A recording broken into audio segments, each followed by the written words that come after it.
What's good, everyone? Welcome back to Level 11. So today I want to take some time to talk about Star Wars Knights of the Old Republic, as I did play through this game on livestream on my channel pretty recently. However, I did have some real technical difficulty with this game specifically, live streaming it on my computer. It was a really frustrating time, unfortunately. It seemed to have some sort of connectivity issues with the internet where my live streams would cut out a lot of the time or just get cut short before I was done playing, and I would have the game on full screen, so I had no way to know whether or not this was happening unless I had my phone nearby and, watching the stream from my phone. And so I got to a point where I was like, you know what? I can't do this anymore. I'm going to play through the rest of the game on my own without live streaming it, and then I will share my overall thoughts on the game in a separate video. As whenever I do finish a game that I'm live streaming, my final few minutes after beating the game will almost always include my overall thoughts. Even when I live streamed another Crab's Treasure, I had a similar thing, but nowhere near as bad with that game. I was live streaming that on my PlayStation 5, and right when I was about to share my final thoughts, the stream cut off.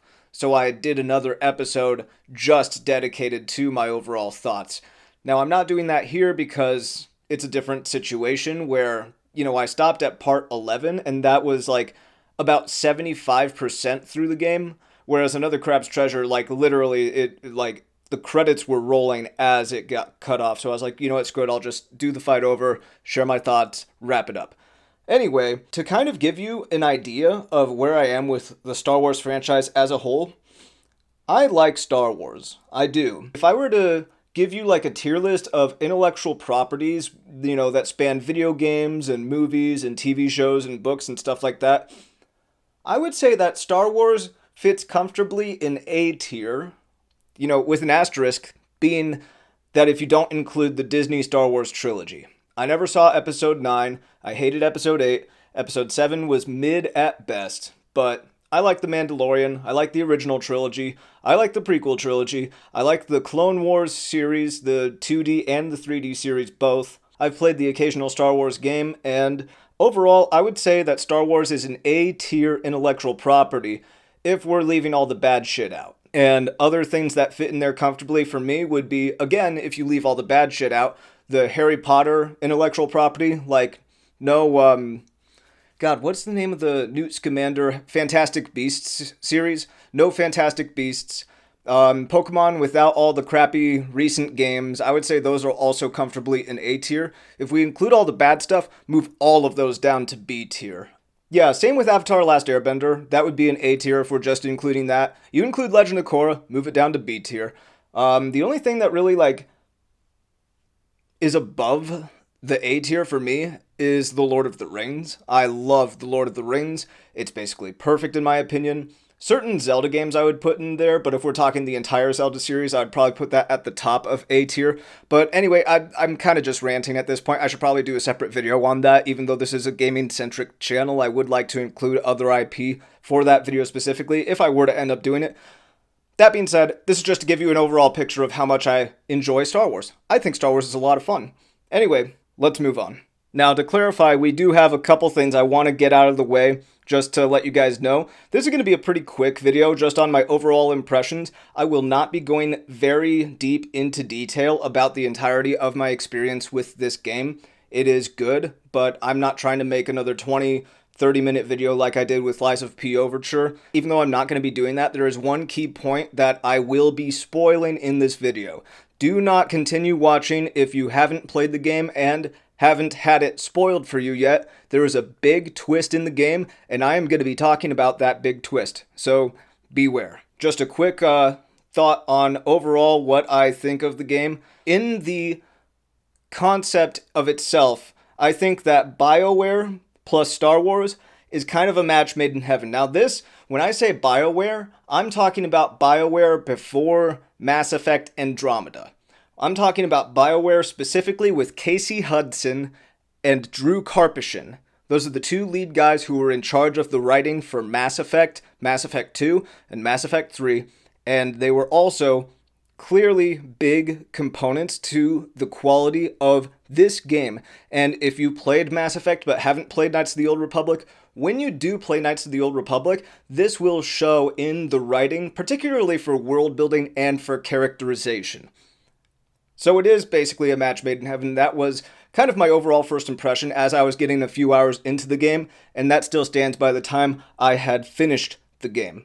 Now, I did buy this game on my computer a few years ago. I say a few years ago. It was really like when I first got my computer back in 2017 when I first built it. And I tried it, and I was disappointed because I found out that the combat was not what I was expecting. Basically, it played like, I think the closest I can compare it to for a game is the combat feels like World of Warcraft, where you click on an enemy and then your character automatically starts going up to it and attacking on his own over and over, and you can click certain abilities that he will do once, and then you have to wait for a cooldown, and then you click it again, etc., etc. I would say it's a mix of World of Warcraft and Mass Effect. Now, I like the Mass Effect combat quite a lot because you have 3 characters, you control all of them, and you can kind of pause the game to have each of your characters be given a command to do, and so they can, when the game unpauses, execute those commands all as a team at once. But it's with that World of Warcraft kind of combat where you just kind of sit there and watch them do the passive attacks over and over, and then you also implement the special attacks. So when I found out that the combat was like World of Warcraft, that turned me off, and I just did not touch the game for 8 years. And then I finally decided, okay, it's time to come back to Knights of the Old Republic and give it a shot. I think a big part of it is that, well, I just got older and my tastes kind of expanded in games as a whole. So I was a little bit more willing to give it a shot. I've been playing a lot more Dungeons & Dragons lately, and I realized that this is basically a Dungeons & Dragons game in video game form when it comes to the combat and the role-playing mechanics themselves. I would say that this combat is dated, but it's not intolerable. Like, I do prefer this combat to Morrowind. When I first tried Morrowind, I didn't even know or register why my attacks weren't landing. Like, I went into the Fighters Guild, I had to go kill some rats, and I would swing my sword at the rats, and nothing would fucking happen. And I didn't know why. And so at that point I was like, okay, fuck Morrowind, I don't give a shit, I'm not playing this ever again. Now, I did play it later, but I never got through it. And I could tell you why, but I'm not going to. The point is, the combat for Morrowind, my first time playing Morrowind, turned me off way more than my first time playing Star Wars Knights of the Old Republic. Even though I came back to Morrowind before I came back to Knights of the Old Republic, it's just to say, I had less frustration figuring out how the Knights of the Old Republic combat worked, as opposed to figuring out how Morrowind combat works. Having said that, I'm gonna move straight into the big plot twist of the entire game. Now, if you know anything about Star Wars, you might know that fans of Knights of the Old Republic and fans of the era of the Old Republic have a lot to say about Darth Revan as a character. Going into the game, and throughout the first half of this game for the most part, you are led to believe that Darth Revan is the main villain of the game, or at least was, as he was supposedly killed in combat by another main character who stands by your side for the vast majority of the game. But the plot twist comes in, and Darth Malak reveals to your player character, the main character, that he is Darth Revan, and the Jedi removed his memories and turned his influence so that he could be a force for the light side of the Force as opposed to the dark side of the Force. Now, this fit the game's design very well, in my opinion, and when it was revealed, I, as a player, felt like I should have seen it coming. And it also, most of all, had explained why people glaze Darth Revan so much online. It was a bit of a mind-blowing thing. And I'm also, really surprised at the fact that that was never spoiled for me, even though this game has been out for over 20 years. So I thought that was really cool. And I'm also, because of that, very, very curious as to how a dark side playthrough looks with that in mind. So I thought that was pretty sick. Overall, the characters, the world building, and the big plot twist are the 3 main highlights for me when it comes to Knights of the Old Republic. Now, there is apparently a remake that's supposed to come out it's had a tumultuous development from what I can remember off the top of my head. And to be honest, even if it is still happening, I wouldn't hold my breath for it just because you know, I'm not really optimistic about how it's going to go based on what I've heard about the remake and its development and who's in charge of it and who's writing the script for it and yada yada yada. You know, don't wait around for these companies to make sense. If you want to experience something that is available, do not wait around for companies to start making sense. Okay? So give the original a try if you can stomach games that are as old as this with combat systems that are as dated as this. And that's what I have to say overall about the game. And you know what? It got me into Star Wars again.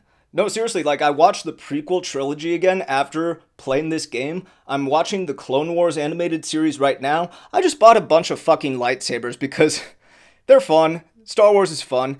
At least, you know, when it's doing good and when it's actually like well done. So I gotta say I do appreciate Star Wars Knights of the Old Republic for that as well. I also recommend it if you're a big Mass Effect fan. And, yep, that's all I have to say about that. Star Wars Knights of the Old Republic is pretty good. Play it if you can play old games and not vomit from, you know, graphics that are pre-Xbox 360 and PlayStation 3. And, yeah, that's about it. We'll see you all next time. Until then, keep leveling up, everyone, and take care.